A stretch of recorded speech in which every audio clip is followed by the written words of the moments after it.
રાજ્યના નાણામંત્રી કનુ દેસાઈએ વર્ષ 2024-25ના બજેટમાં કૃષિ અને શિક્ષણ ક્ષેત્રને સઘન બનાવવા માટે રૂપિયા 930 કરોડની જોગવાઈ કરી છે, જેમાં સાબરકાંઠા જિલ્લાના ખેડબ્રહ્મા ખાતે કૃષિ એન્જિનિયરિંગ કોલેજ બનાવવાની પણ જાહેરાત કરવામાં આવી છે.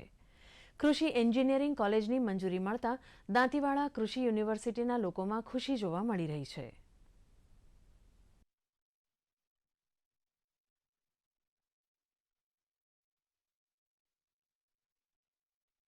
કે આપણા વિસ્તારની અંદર વર્ષ 2024-25નું જે આ વખતે બજેટ છે એની અંદર જોગવાઈ કરવામાં આવી.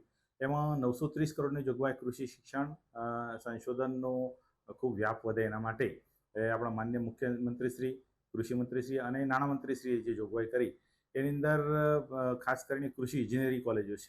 એની અંદર જે 3 કોલેજો અગાઉ હતી એમાં એક કોલેજ છે ઉમેરો કરી અને ખેડબ્રહ્મા ખાતે મંજૂર કરવામાં આવી છે.